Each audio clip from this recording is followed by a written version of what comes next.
a warm-up act for the governor. We have a special surprise guest here. I'd like to bring up Chairman of the Democratic State Committee, John Walsh. Ooh, Walsh.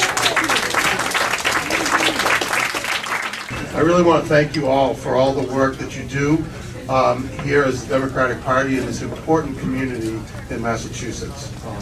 I understand that elections are about, that politics is about elections and elected officials and campaigns. I understand they are about issues that are important to us. But I also understand very clearly that the Democratic Party depends on the work that you do every day, every week, every month, year in and year out, election years and in the intervening years. This year is going to be a fascinatingly wonderful election time over the next 142 days, I think. And the importance of grassroots politics, issues-based politics, has been on the rise. It's nothing new here in Brookline, but the intensity and the direction of it is getting more and more and more grounded right on the ground. And I just want to talk to you about a couple quick ideas, and you were warned that I was going to ask you to do something, so I really want you to think about the kind of activity we need from you over the next less than 5 months. What about the Democratic primary? I understand Democratic primary. I absolutely want you to engage enthusiastically in the Democratic primary, but it's generally not my job to participate in that. I want to, once you choose the appropriate person in the Democratic primary, we'd love to have you focusing on that important spot right now, but then looking at that November date, because there's so much that's important. And just a couple of statistics. We've had some experience recently in Massachusetts that it's important that we learn from. I hate to mention January 19th. Not a good day. But I've never in my life asked someone to come up and give me a good swift kick in the seat of the pants.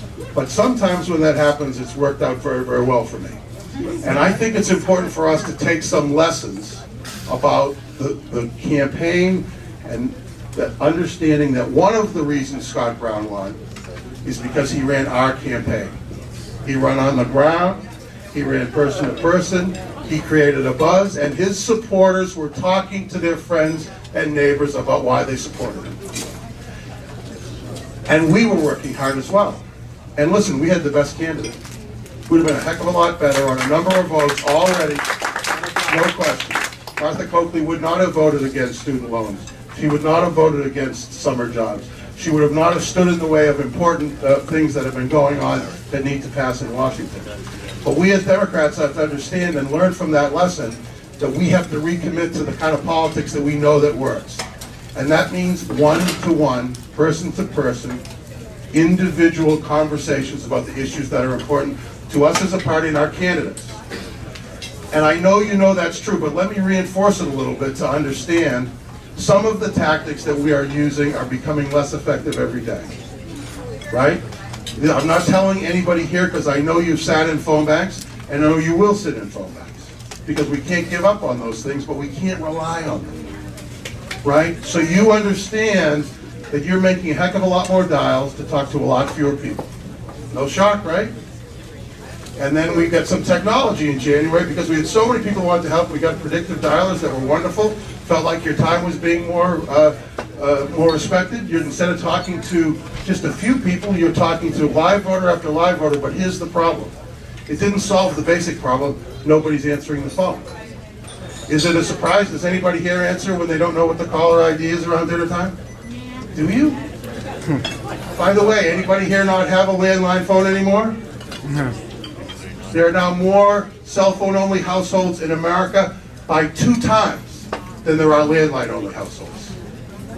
And 40% of renters no longer have a landline. We can't get your cell phone number, thank goodness. Now there's some vendors say they'll sell them, but if you call me and I'm paying for the call and you want, and I'm not looking forward to it, that's a bad way to start out the relationship. So we have to deal with this reality.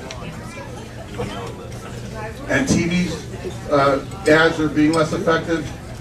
And by the way, I noticed that some of the people who raised their hand that they didn't have landlines were some of the younger members of the audience.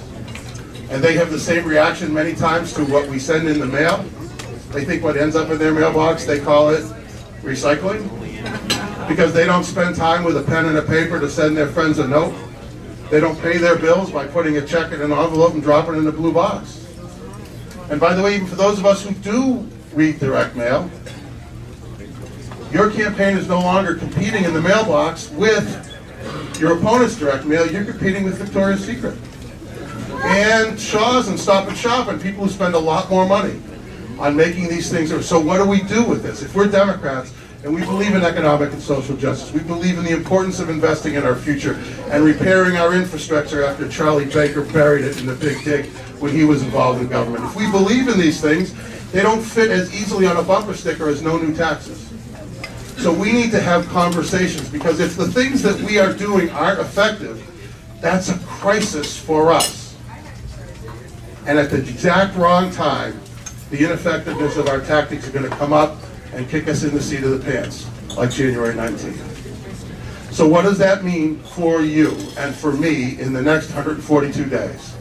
I need to ask you to organize your community, however you define it. I hope there's some geography in it, because neighbors are good things, or most of them, and neighborhood's an important concept, but your community may not just be your neighbors. It may be your book club, it may be your alumni association, it may be your church, it may be some social group you belong to. I don't know exactly what your personal community is, but I know something. It's probably in your cell phone. So I want to ask you for a favor today. When you leave here, go through your cell phone and find the people in that phone you're willing to talk to. So I want you to think about your precinct. In addition to you, are there 9 people in your precinct who care about economic and social justice, who care about progressive values, care about the importance of education, clean energy, and health care? I think there probably are. If you and those 9 people will just talk to 50 people. I don't want you to think up the theme for the campaign, find the grand issue strategy. I just want you to have, in the next 142 days, 50 conversations with people you know or that you have something in common with. 2,170 precincts times 10 organizers is 21,700 community organizers in the Commonwealth of Massachusetts. If they each have 50 conversations, I'm not that good at math, but I did it before I got here, it's 1.1 million plus individual, customized conversations. Respectful conversations, informative, two-way conversations about our values and why our candidates deserve to be reelected. Just talk to your 50 people about them. Have that conversation about democratic values from the top of the ticket to the bottom. If we commit to do that together, and each one of us takes our small piece of it, we're going to not only deal with a changing element of politics, as Democrats, we're going to lead into those changes. We're going to take advantage of those changes.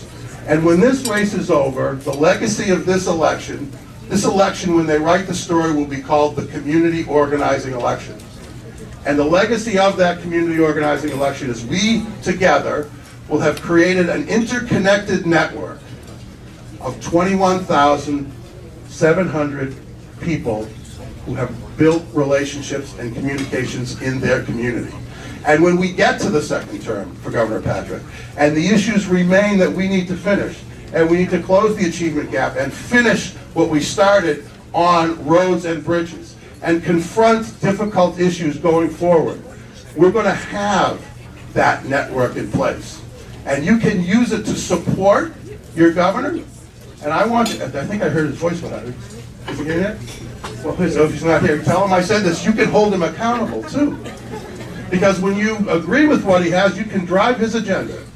And by the way, when you want to influence his agenda, you've got 50 people to call on and the rest. And then that day, we will have a new brand of politics, a better kind of democratic action, and it all starts with you today going home and look, first of all, signing this yellow card. What do I do with it? Sign the yellow card and look in your cell phone before you watch the Celtics game tonight. I really, really appreciate the chance to take some of your time. I really appreciate all the work you do and the fact that you're here. And thank you very much. Have a great day.